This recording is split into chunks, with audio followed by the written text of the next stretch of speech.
오늘 우리가 읽었던 이 디도서 3장 4절부터 7절은 개인적으로는 굉장히 설레는 본문이고 굉장히 두려운 본문이에요.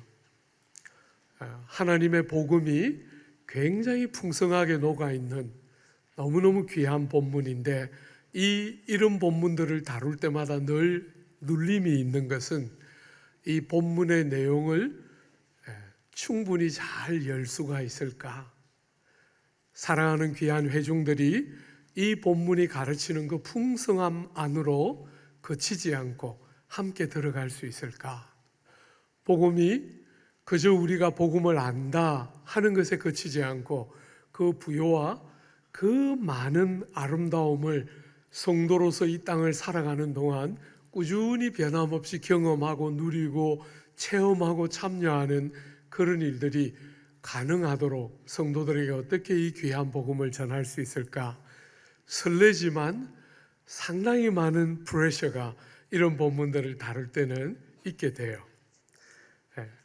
그래도 제가 이렇게 여러 회중들을 겪어보면서 느끼지만 우리 남서울 회중들은 참 좋은 회중들이다. 그래서 제가 연구하고 묵상할 때보다 많은 경우에 말씀이 더 풍성하게 설교가 된다. 그래서 평소 실력보다 여러분들하고 대할 때는 훨씬 더 평소 실력보다 더 잘하는 은혜가 있는 것 같아요. 여러분들은 좀 생각이 다를 수도 있지만 저는 늘 그렇게 참 고민을 많이 하고 이 본문을 어떻게 열고 어떻게 전해야 될까 이런 고민들을 하고 다녔으면 여러분들 덕분에 많은 경우에 본문들이 훨씬 쉽게 열린다, 이런 위로를 많이 갖고 있는데, 오늘도 우리가 예배를 마칠 때쯤 됐을 때 정말 하나님이 우리에게 주신 은혜가 이렇게 크구나, 우리가 성도라는 것이 이렇게 영화롭고 이렇게 많은 복을 얻은 것이구나 하는 그런 견고한 자유로움들이 우리 영혼들에 참 많이 누려지고 참여하게 되면 좋겠다. 우리의 머리가 그저 끄덕여지는 정도가 아니라 우리의 가슴이 좀 벅차고 정말 뭐라고 말할 수 없는 하나님을 향한 노래와 찬양이 쏟아지는 그런 시간이면 참 좋겠다, 이런 바람을 가져봅니다. 여러분, 사도 바울은 이 디도에게 편지를 보내면서 우리가 예수 믿기 전에는 우리도 다른 사람들과 거의 다를 바가 없는 사람이었다. 안 믿는 다른 사람들처럼 우리도 역시 참 어리석기 때문에 순종이 뭔지를 전혀 모르고 복종하거나 순종하려고 하지 않는 삶을 살았고, 끝없이 지혜롭고 뭔가 남들보다 잘 사는 것 같이 몸부림치며 살았지만 사실은 속은 자요 종노릇한 자에 불과했다. 우리가 사람들을 때로는 친절하게 대하는 것 같지만 우리 마음속에 악독이 가득하고 다른 사람을 향한 나쁜 생각이 가득하고 그들의 좋은 것들을 투기하고 질투하며 살았기 때문에 우리는 사실 하나님 앞에 가증스러운 존재였다. 그리고 기껏해야 서로 미워하면서 서로의 허물 잡는 존재들이 지금 안 믿는 사람들처럼 우리들조차도 똑같은 사람이었다. 여러분, 그런 우리의 삶 속에 하나님이 당신의 자비를 나타내시고 하나님이 우리에게 사람 사랑하심을 드러내면서 우리를 구원하셨다. 이게 복음의 제일 중요한 핵심 내용이죠. 그죠? 그냥 그대로 두면 하나님 눈앞에 가증한 자요 서로 실컷 욕이나 하고 미워하다가 하나님의 심판과 진노를 피할 길이 없는 우리들을 그냥 두지 않으시고 우리의 삶의 한순간에 하나님의 그 넘치는 자비를 우리에게 나타내시고 하나님이 우리를 얼마나 사랑하는지를 알게 하시면서 우리를 그 헛되고 어리석은 자리에서부터 건져서 구원하시고 살려내셨다. 이게 세상을 향한 기독교가 전하고 싶어하는 복음의 핵심이지요. 오늘 본문은 그런 구원의 근거가 무엇인가? 여러분과 제가 그렇게 그냥 내버려 두어지지 않고 하나님에 의해서 자비와 사랑을 알고 구원으로 들어가게 되는 근원이 도대체 무엇이었던가? 어떻게 우리 같은 사람이 구원 안으로 들어가게 되었는가? 그게 지금 다루어지고 있죠. 한번 볼까요? 5절입니다.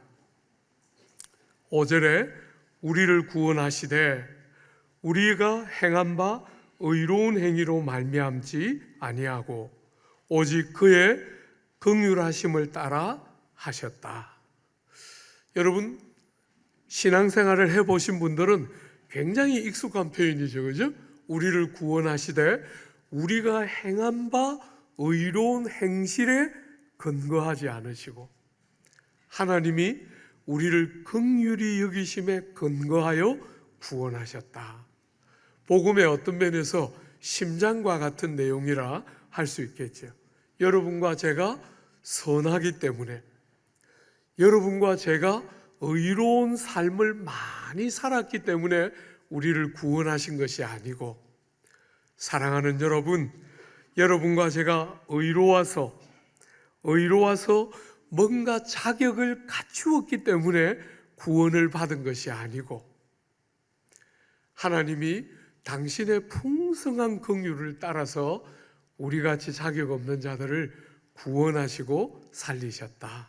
이렇게 성경은 말하고 있지요.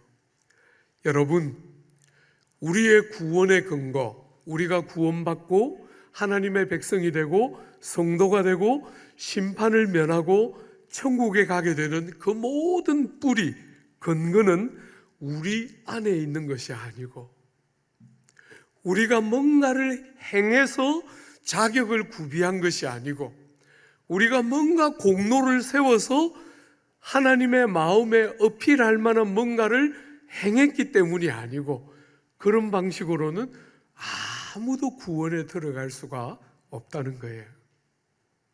어머니의 모태로부터 죄 중에 태어나는 여러분과 저는 우리가 의롭다, 우리가 착하다, 우리가 잘했다 생각하는 것조차도 사실은 하나님 보시기에는 더러운 옷과 같아서 그런 방식으로 하나님 앞에 구원에 이를 사람은 아무도 없다는 거예요.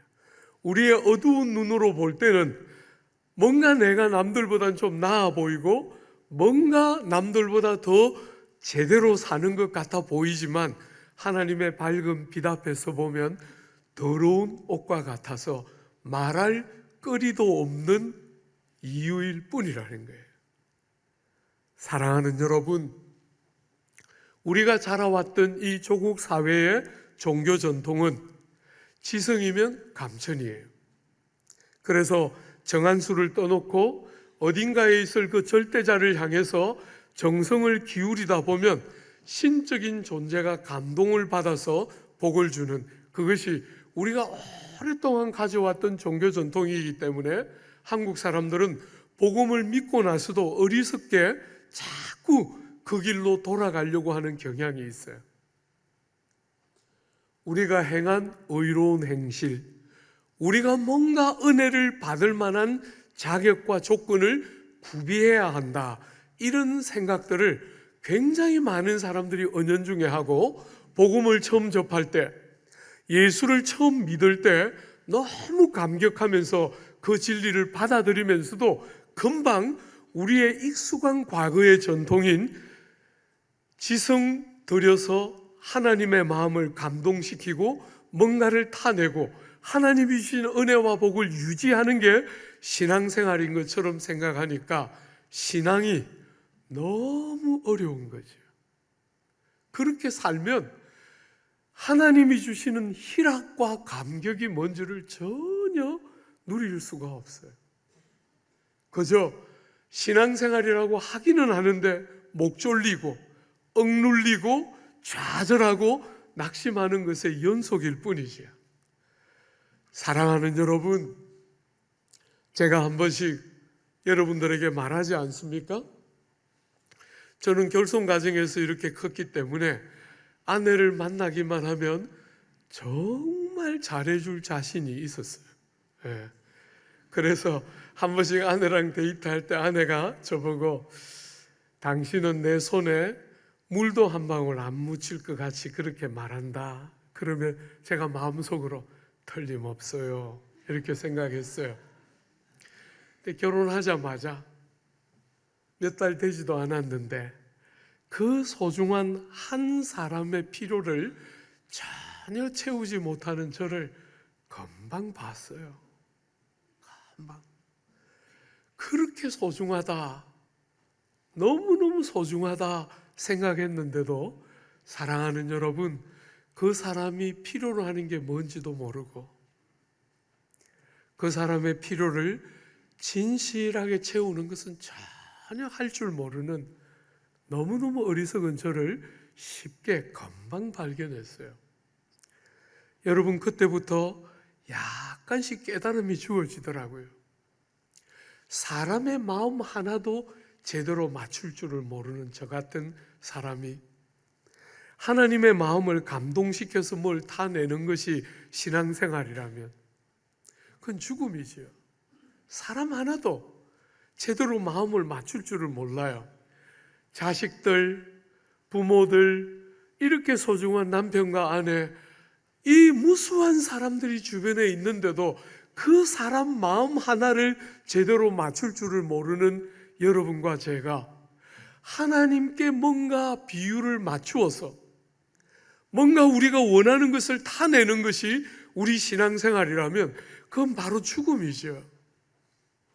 사람도 하나 필요를 채우지 못하는 여러분과 제가 그 절대자이신 하나님의 니드를 어떻게 채울 수가 있겠어요? 기독교 신앙은 그런 것이 아닙니다. 그렇게 하면 여러분은 죽어요. 아무도 그렇게 살 수 있는 사람이 없습니다. 하나님은 우리를 아세요. 어머니 모태로부터 죄 중에 태어났고 그 죄를 인해서 어그러지고 깨어진 우리의 본질을 하나님은 잘 아세요. 우리에게 그렇게 터무니없는 기대와 요구를 하시는 것이 아니라 우리보다 우리를 더 잘 아시기 때문에 우리를 구원하시되 우리가 행한 바 의로운 행위 때문이 아니고 그걸 근거로 해서는 어떤 사람도 생명 안으로 우리의 과거의 헛되고 어리석음으로부터 건짐을 받고 새로운 생명을 사는 게 불가능한 줄 아시기 때문에 우리를 구원하시되 우리가 행한 바 의로운 행위를 따라 구원하신 것이 아니고 우리 바깥에 하나님의 완전한 사랑과 우리를 향한 무한한 자비와 긍휼과 아들 하나님의 완전한 대속의 은혜에 근거해서 우리는 그 모든 것이 우리 안에 있는 것이 아니라 우리 밖에 하나님과 아들 그리스도 안에서 일어난 그 모든 일에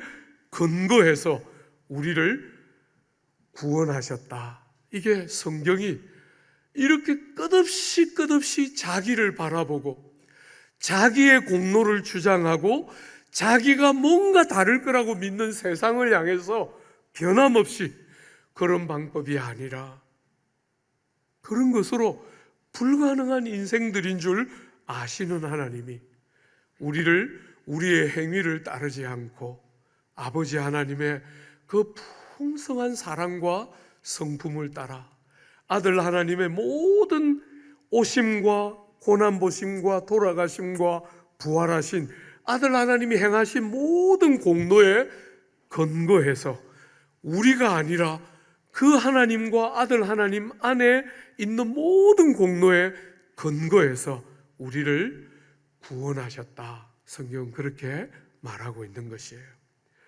여러분, 우리가 하반기 적정한 시점에 다루게 될 로마서는 그야말로 복음의 보물창고 같은 성경이에요. 그 로마서 3장에 복음을 이렇게 열어서 우리에게 이렇게 말하고 있죠. 모든 사람이 죄를 범하였음에 하나님의 영광에 이르지 못하더니. 여러분, 사람들이 사노라고 애를 쓰고 발부둥을 치는데 하나님이 기대하는 기준에 이르지 못한다는 거예요.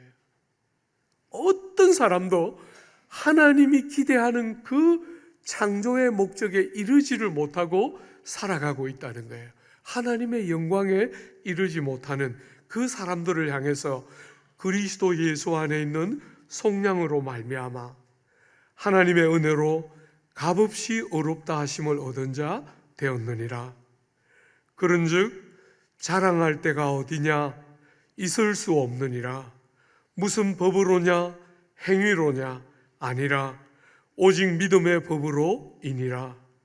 그러므로 사람이 의롭다 하심을 얻는 것은 율법의 행위에 있지 아니하고 믿음으로 되는 줄 우리가 인정하노라. 사랑하는 여러분, 만약에 여러분이 무슨 의로운 행위를 근거로 구원에 이르렀다면 여러분은 그 구원이 선물이 아니고 은혜가 아니고 여러분이 노력해서 얻은 싹시요 보수일 것이지만 성경이 가르치는 구원은 그런 게 아니라는 거예요. 일한 것이 없는데 아무 자격도 공로도 없는데 여러분과 저를 사랑하시는 하나님이 만드신 기적이 우리에게 주신 구원이라는 거예요. 여러분, 제가 이렇게 한 번씩 성도들을 섬기다 보면 어떤 성도들은 저에게 말로, 때로는 행동으로, 때로는 표정으로 이렇게 말하는 것 같아요. 목사님, 저 사람은 20점이지만 그래도 저는 한 70점짜리 성도는 되지요. 이런 느낌이 딱 전달되는 사람들이 간혹 있어요. 정말 용감한 분들이에요. 예. 어떤 부부들은 제가 이렇게 보면 이렇게 말하고 싶어하는 부부가 있는 것 같아요. 목사님, 저는 저 사람이 원하는 거 다 했어요. 와우. 예. 예. 속지는 않지만 야, 용감하구나. 용감하구나. 여러분, 제가 대학 다닐 때 한참 은혜 많이 받을 때 저를 괴롭혔던 본문이 요한복음 10장 10절과 빌립보서 2장이었어요. 빌립보서 2장을 보는데 거기에 각각 자기보다 남을 낮게 여기고 할 때 너무 괴로웠어요. 제가 하나님께 기도했어요. 하나님, 객관적으로 어느 쪽을 어떻게 뜯어보아도 저 사람보다 제가 나은데 어떻게 제가 외식하는 어떤 사람들처럼 저 사람이 나보다 더 나은 것처럼 생각할 수 있습니까? 왜 이런 말씀이 있습니까? 제가 하나님 앞에 많이 기도했어요. 언젠가부터 그 기도 안 합니다. 무슨 말씀을 하는지를 알 것 같아요. 그런 고민 더 이상 할 필요가 없었어요. 그 말씀이 무슨 의미인지가 선명하게 다가왔기 때문에 그 질문 주님께 더 안 드렸어요. 사랑하는 여러분, 어떤 사람들은 여전히 예수를 믿는다고 하면서도 저 사람은 20점짜리지만 나는 그래도 70점은 됩니다. 복음을 모르는 거죠. 예수 믿는 게 뭔지를 전혀 모르는 거죠. 세상 사람들이 생각하는 일반적인 눈으로 신앙을 그렇게 생각하는 것이지. 너무 놀랍게 하나님의 복음과 기독교 진리는 너무 놀랍게 우리가 알아가면 알아갈수록, 주님을 믿어가면 믿어갈수록 너무 놀랍게 사도 바울처럼 하나님 앞에서 사람 앞에서 끝없이 모든 성도들 중에서 지극히 작은 자보다도 더 작은 나에게 미쁘다 이 말이여, 우리 구주 죄인들을 위하여 이 땅에 오셨도다. 나는 죄인의 괴수로다. 그런 이야기를, 복음은 놀랍게 그런 이야기를 하도록 우리 인생을 빚어내는 거예요.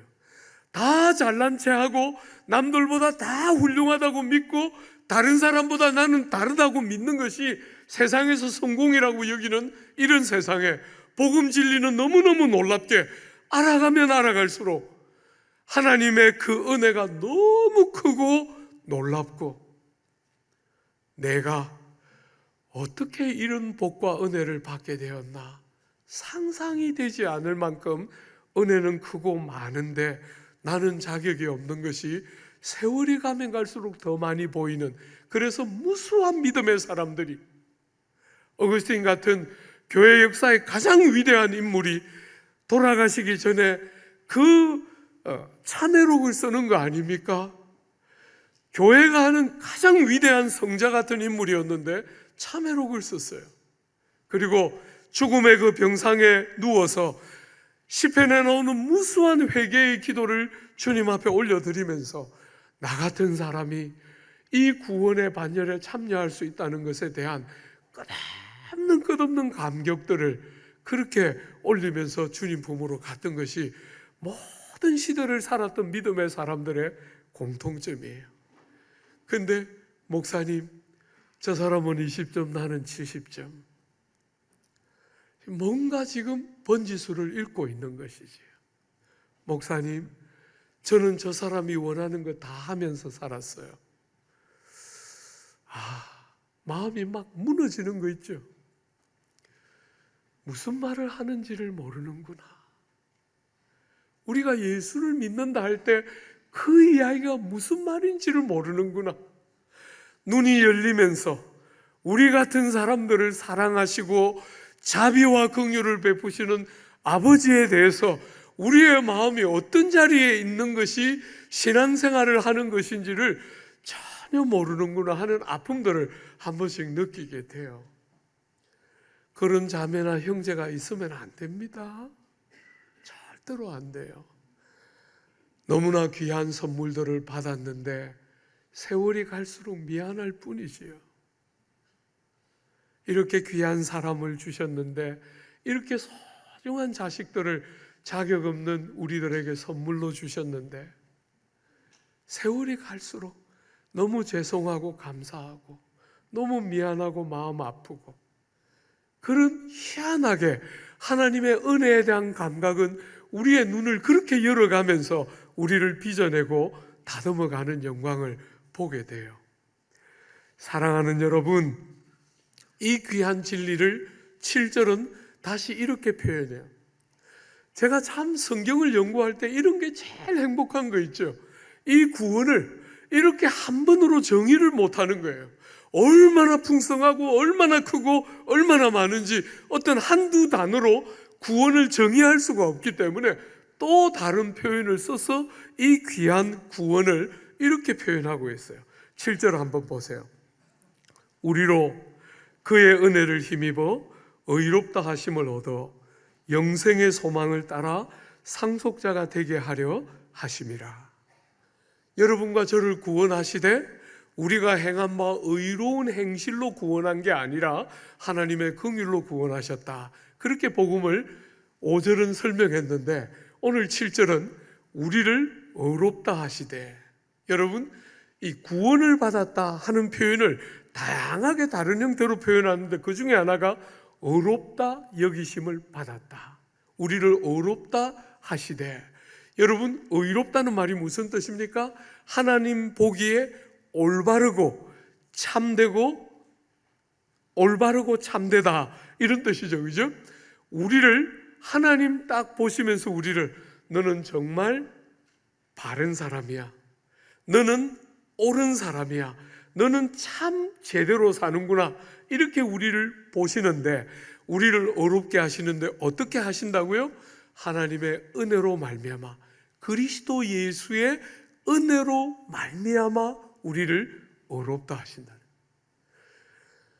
사랑하는 여러분, 하나님이 우리를 딱 보실 때 너는 제대로 살았어, 너는 정말 옳고 발라, 이렇게 말씀하시는 그 근거가 어디에 있다고요? 은혜로, 하나님의 은혜로 우리를 옳다 하시는 것이지 내가 스스로 행해서 옳다 할 수가 없다는 거예요. 사랑하는 여러분, 어머니의 모태에서부터 죄 중에 태어난 여러분과 저는 옳다 이렇게 함을, 우리의 행실을 가지고 자격을 가지고 옳다 함을 받을 수가 없다는 거예요. 의롭다, 참되다, 바르다 하는 것은 우리 안에 있는 것이 아니고 우리 바깥에 예수의 완전한 공로. 우리는 불의하고, 우리는 의롭지 못하고, 바르지 못하고, 옳지 못한데 우리를 대신하여 우리의 몸을 가지고 땅에 오셔서 우리가 드려야 될 순종을 아버지께 온전히 내어드리고 우리의 모든 받아야 할 형벌을 아들 하나님이 다 대신 감당하심으로 우리를 바라보실 때, 예수를 의지하고 믿는 우리를 바라보실 때 우리를 그대로 보시는 게 아니라 예수의 의를 전가시켜서 우리 것이 아닌 주님의 의를 우리의 것으로 여겨주시면서 우리를 보실 때 의롭다 여겨주신다. 사랑하는 여러분, 저는 새어머니가 저를 길러주셨기 때문에 초등학교 5학년 때부터 그분이 들어오셔서 저를 길러주셨어요. 지금 돌아보면 정말 귀하고 훌륭한 분이셨는데 저는 그 어머니한테 한 번도 용돈 달라고 말을 못했어요. 내가 뭘 조금이라도 잘못하면 어머니가 날 버리고 도망갈까 겁이 나서 어머니 앞에서는 진짜 말 잘 들었어요. 밖에 나가서 엄마와 아빠가 없는 밖에 나가서 나쁜 짓 많이 했죠. 우리 아버지도 몰라요. 알면서 그런 말 했는지 모르지만 하여튼 아버지는 입만 열면 아들 자랑이셨는데 아버지 없는 데서, 엄마 없는 데서는 한실력 했습니다. 그래서 고등학교 동창회 이런 데는 안 가요. 못 갑니다. 정확하게 말하면 나쁜 짓 많이 하고 컸어요. 집에서 다른 제 친구들이 엄마한테 아빠한테 하던 것처럼 저도 엄마한테 아빠한테 나쁜 짓 많이 하고 나가서 착한 짓을 해야 되는데 엄마 아빠 비율을 많이 맞춰왔기 때문에 나가서 받은 스트레스 다 풀었어요. 사랑하는 여러분, 저는 평생도록 엄마한테 돈 달라는 소리 한 번을 못하고 컸는데 제 친구들 보니까 그렇게 안 하더라고요. 제가 여러분들에게 늘 가르쳐 주지 않습니까? 아들이건 딸이건 아무짝에 쓸모없다. 애먹이는 그런 것들 그냥 너무 내 새끼 하면서 막 애지중지 기르지 말고 한 번씩 부안하면 창문 열고 던져라. 제발 좀. 그거 아무리 그냥 예쁘게 길러놔도 그분이 나타나면 다 그냥 그쪽으로 다 가니까 제발 좀 그렇게 키우지 말고 창문 열고 던지라. 아무리 가르쳐도 못 던져요. 한 번씩 제가 보면서 너무 의아했어요. 저렇게 나쁜 놈을 갖다가, 아들이고 딸인데 제가 옆에서 보니까 객관적으로 너무 나빠요. 엄마한테 아빠한테 어떻게 저렇게 행동하지? 그렇게 판단하는 눈으로 봤는데 얘는 뭐 맡겨놓은 걸 찾는 것처럼 어느 날 실수로 그게 나와서 부모지간이 생겼는데, 그죠? 자식이 되고 부모가 됐는데 그놈이 뭘 맡겨놓은 것처럼 턱 손을 내밀고 요구하면 엄마 아빠가 절절 매면서 지금까지 얼마나 많이 줬는데, 야 지금까지 너한테 돈 들어간 게 이거야 하고 리스트를 쫙 해가지고 보여줬으면 좋겠는데 그런 건 하나도 안 하고 뭘 죄지은 사람처럼 맡겨놓은 걸 돌려주는 사람처럼 늘 절절 매면서 주더라고요. 너무 부러웠어요.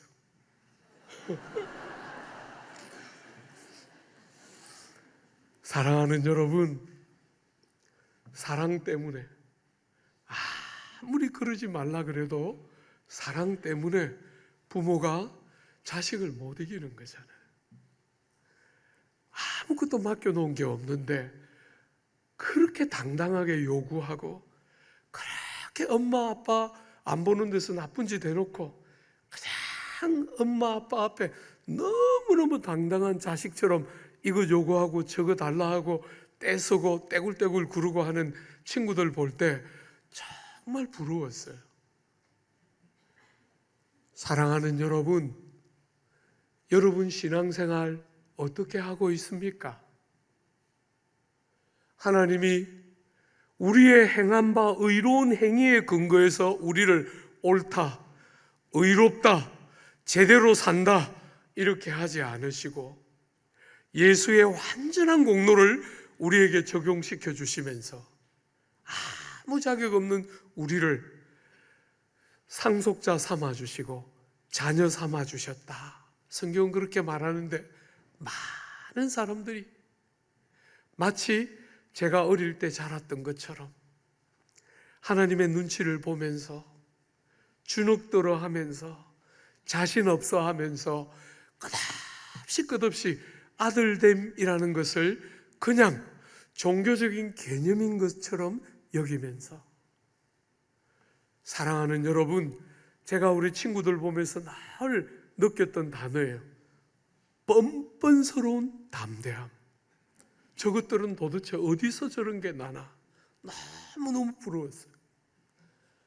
사랑하는 여러분, 여러분이 예수 믿고 하나님의 자녀가 되고 하나님의 자녀로서 모든 것들을 상속하는 너무나 귀한 구원을, 크고 상상할 수 없는 기적 같은 구원을 얻었다. 성경은 그렇게 말하는데 여러분은 마치 길러주신 어머니 아래에 있는 자식처럼 눈치나 보고 말 한마디 제대로 못하고 그저 끝없이 주눅들고 신앙생활이라고 하기는 하는데 희락이 뭔지, 감격이 뭔지, 감사가 뭔지, 그분이 베푸신 큰 많은 복된 측량할 수 없는 은혜 때문에 담대함이 뭔지, 어디를 떠도보아도 자격이 없고 어디를 떠도보아도 공로가 없고 내세울 만한 것이 아무것도 없는데도 사랑을 알기 때문에, 아버지의 마음을 알기 때문에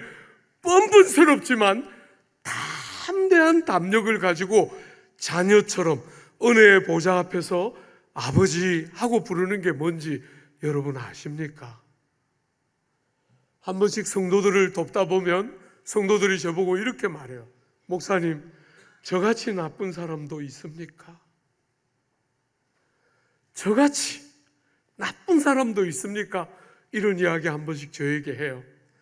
사랑하는 여러분, 그렇게 안 해야 될 나쁜 일을 하는 거 문제없다고 성경은 말하지 않아요. 아버지가 아프지요. 여러분이 그렇게 행하고 안 해야 될 일을 거듭거듭 할 때 아버지의 마음이 아프지 않거나 그런 거 아무 문제 안 된다, 그렇게 기독교는 절대로 말하지 않아요. 아버지의 마음이 아프고 그렇게 해서는 안 되지요. 그죠? 그러나 그런 순간에도 여러분이 아버지의 사랑 바깥에 있거나 그런 순간에도 여러분들이 아버지의 은혜와 관심의 바깥에 있는 게 아니라 그런 순간에도 변함없이 하나님의 자녀로서 여러분들이 죄를 토설하고 자백하고 인정할 때마다 여러분의 죄가 씻음받고 용서되는 너무나 복된 구원이 여러분과 저에게 있는 줄 알고 구원 바깥에 있는 사람처럼 절망하는 것이 아니라 죄를 지어 아버지의 마음을 많이 아프게 한 못난 자식이지만 여전히 그래서 더 하나님의 은혜가 필요한 정말 자격 없는 자식임을 더 깊이 깨달으면서 아버지의 은혜의 보좌 앞에 담대히 들어가는 것이 하나님의 사람들이 이 땅을 살면서 하게 되는, 배우게 되는 사랑의 깊이와 넓이이지요. 오늘 사랑하는 여러분, 많은 사람들이 오늘 현대를 살면서 삶에 실패하는 적지 않은 성도들이 한 번씩 느끼는 어려움은 이런 교리와 이런 교훈들을 다 동의하고 믿는 것 같은데 기독교는 그저 머리를 끄덕이면 되고 기독교는 그저 동의를 하면 되는 종교인 것처럼 그냥 그렇게 생각을 그렇게 안 드는 생각을 그렇게 생각하면 기독교 신앙이 되는 것처럼 여기는 사람이 있는데 그게 전부가 아니에요. 여러분이 고개를 끄덕이면 기독교인이 되는 것이 아니고 그때 사실적이고 구체적으로 어떤 한 일이 일어나고 있는 거예요. 여러분, 오늘 이 본문은 여러분과 저의 구원의 근원이 무엇인지를 보여줄 뿐 아니라 하나님의 긍휼과 아버지의 사랑과 예수의 공로와 그 모든 것에 근거한 은혜로 말미암는 구원, 근거가 아버지께 있고 은혜에 있다는 사실을 보여줄 뿐 아니라 그 구원이 어떻게 우리에게 적용되고 우리가 어떻게 그 구원을 참여하고 누리고 경험하게 되는지도 기록하고 있어요. 사랑하는 여러분, 이 귀한 구원이 어떻게 여러분들에게 전달됩니까? 어떻게 여러분들이 참여하고 경험하고 누리게 되지요? 원어에는 디아라는 전치사가 등장하는데 영어 성경으로는 through, 무엇을 통하여, 그죠? 이 귀한 구원이 어떤 방식으로 우리가 참여하게 되고 우리가 경험하게 되고 우리가 맛보게 되고 우리의 것으로 우리에게 경험되도록 와닿게 되는지를 보여주는 방법, 그 구원이 어떤 통로와 도구를 통해서 우리에게 그런 구원이 적용되고 참여되고 누리게 되는지를 말하고 있어요. 여러분, 5절, 우리 한 번만 더 5절을 같이 한번 읽어볼까요? 우리를 구원하시되 우리의 행한 바 의로운 행위로 말미암지 아니하고 오직 그의 긍휼하심을 따라 중생의 씻음과 성령의 새롭게 하심으로 하셨나니. 우리 한글 성경에는 중생의 씻음과 성령의 새롭게 하심으로 해서 두 가지 같이 등장하지만 원어에는 디아라는 한 전치사로 두 개를 받는 것을 보면 둘을 하나의 다른 측면으로 강조하는 것으로 읽어주기를 요청하는 것을 우리가 알 수 있죠. 그죠? 많은 학자들이 이 두 가지는 성령이 우리의 삶에 오셔서 하시는 중요한 구원 사건이 있을 때 일어나는 두 가지 일이다, 이렇게 봐요. 그러니까 한글 성경에는 성령의 새롭게 하심하고 성령이 뒷부분만 관계가 되는 것 같지만 앞에 중생의 씻음도 성령의 역사로서 우리의 삶에 일어나게 돼요. 그리고 6절 한번 보세요. 그렇게 성령의 새롭게 하심하고 아주 중요한, 여러분과 저의 구원 사건의 가장 중요한 주역이라 할 수 있는 성령이 등장하는데 6절에 보면 우리 구주 예수 그리스도로 말미암아 우리에게 그 성령을 풍성히 부어주셨다. 이 주제는 너무너무 중요한 주제이기 때문에 오늘은 안 다룰 거예요. 너무 큰 주제이기 때문에 지금 손대면 못 끝내는 거죠.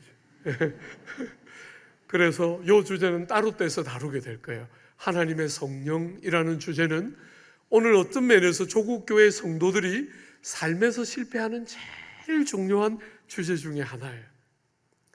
많은 사람들이 깨달으면 그리고 결심하면 사라질 것처럼 여겨요. 여러분과 저의 문제는 그것보다 훨씬 깊어요. 우리가 깨닫지 못하는 것도 우리의 삶에 참 중요한 문제지만 깨달아도 사라지지 않는 또 다른 문제가 우리에게 있는 거예요. 그죠? 그래서 우리가 예수를 믿을 때, 우리가 구원 안으로 들어갈 때 하나님이 우리에게 성령을 선물로 주시는 거예요. 성령이 우리 안에 내주하시고 이 성령이 우리로 하여금 중생의 씻음과 성령의 새롭게 하심은 과정을 거쳐서 하나님이 주시는 이 크고 놀라운 구원이 우리에게 적용되고 우리가 참여하게 되는 것은 하나님의 성령의 놀라운 은혜이고, 이 성령이 우리를 충만하게 다스리고 이끌어 가시면서 우리로 하여금 눈이 열려서 깨닫게 하시고 경건한 능력들을 공급해 주시고 하나님의 사람으로 빚어져서 온전케 되는 영광을 누리게 되는 것은 전부 하나님의 성령의 도우심 안에 있는 역할이죠. 사랑하는 여러분, 이 귀한 주제는 우리가 다음에 다룰 것이지만 오늘 전체의 흐름을 한번 보십시오. 여러분과 제가 의로운 행실로가 아니라 하나님의 긍휼로 의롭다함을 구원을 받고 우리를 의롭다 하시되 우리가 행한 어떤 행실이 아니라 은혜로 말미암아 우리를 의롭다 하실 때, 그래서 우리를 자녀 되게 하고 상속자 되게 하실 때 그것이 그저 교리로 머리만 끄덕이고 되는 게 아니라 아주 구체적으로 성령이 오셔서 뭐 하시는 거예요? 여러분과 저를 중생의 시스템으로 데려가요. 여러분, 여기 중생이라는 말의 핵심은 뭐냐면 여러분과 저의 어떤 잘못된 부분을 수리하고 고치는 그런 것이 구원이 아니라는 거예요. 구원은, 기독교가 말하고 싶은 구원은 여러분 중에 있는 어떤 이런저런 잘못된 부분들을 수리하고 고쳐주는, 그게 구원이 아니고 완전한 새로운 출생, 실수를 안 하고 죄가 없는 완전한 새로운 출생, 이런 게 아니고, 그런 의미에서의 완전함이 아니라 앞에 것과 전혀 다르다는 면에서의 완전한 출생. 사랑하는 여러분, 새로운 출생과 새로운 피조물됨을 강조하는 것이 중생이라는 말이 갖고 있는 것이고, 그렇게 새로운 피조물이 되고 새로운 출생이 될 때 일어나는 아주 중요한 일이 뭐냐면 시슴이에요. 시슴, 중생의 시슴입니다. 모든 죄로부터 우리를 정결케 하심. 여러분과 제가 어머니 모태로부터 죄에 대한 책임과 형벌을 갖고 태어났잖아요. 우리가 예수를 믿을 때 그 죄에 대한 책임과 형벌로부터 씻음을 받는 은혜가 있고, 우리가 그 죄 중에 태어나기 때문에 죄의 나쁜 습관과 끝없는 죄의 영향력 아래에 있었는데 다시 중생의 씻음을 경험하게 될 때 성령이 우리로 하여금 우리의 모든 죄, 그 죄의 습관과 흔적으로부터도 씻음을 받게 되는 놀라운 은혜가 있다는 사실을 성령이 우리에게 적용시켜 주시는 거예요. 막연하게 죄가 용서받았을까 이렇게 생각하고 사는 게 아니라 하나님의 성령이 우리의 영혼 속에 나의 죄가 틀림없이 용서받았구나 하는 구원의 확신과 중생이 가져오는 씻음이 얼마나 복된 것인가 하는 것을 누리고 깨닫고 참여할 수 있도록 성령이 도와주시고 역사하는 거죠. 사랑하는 여러분, 여러분이 예수 믿기 전에 지었던 모든 죄만 용서받는 것이 아니고 예수를 믿고 난 이후에도 짓게 되는 모든 죄, 성도인데 목사님 내가 성도라고 말하는데 이렇게 나쁜 짓을 지었습니다 하고 사람들이 한 번씩 저를 찾아올 때 그 아프고 그 상하고 그 고통스럽고 안 해야 될 일을 했을 때 사랑하는 여러분, 그럼에도 불구하고 그 일이 잘했거나 문제가 안 되는 것은 절대로 아니지만 그럼에도 불구하고 그 죄를 하나님 앞에 토설하고 자백하고 인정할 때 예수의 완전한 공로에 근거해서 중생의 씻음이 우리에게 지금도 여전히 적용되고 있다는 사실을 성령이 깨닫게 하심으로 우리가 죄 중에 짓눌리지 않고 죄로부터 자유케 함을 얻는 복된 구원의 은혜를 성령이 적용시켜 주시는 거예요. 사랑하는 여러분, 성령의 새롭게 하심이라고 말할 때 이 새롭게 하심이라는 단어는 로마서 12장 2절에 한 번 더 나와요. 딱 두 군데, 이 똑같은 단어가 딱 두 군데 등장해요. 여러분, 그 로마서 12장에 보면 11장까지 복음의 풍성한 부요를 쫙 펴고 나서 12장에 복음을 아는 백성들에게 적용과 실천을 권면하지 않습니까? 그러므로 사랑하는 자들아, 너희 몸을 하나님이 기뻐하시는 거룩한 산 제사로 드리라. 이는 너희가 드릴 영적 예배니라 하고 2절에 딱 들어가면 너희는 마음을 새롭게 함으로 변화를 받아. 그죠? 그때 마음을 새롭게 함으로 변화를 받아 할 때 정확하게 똑같은 단어예요. 성령의 새롭게 하심.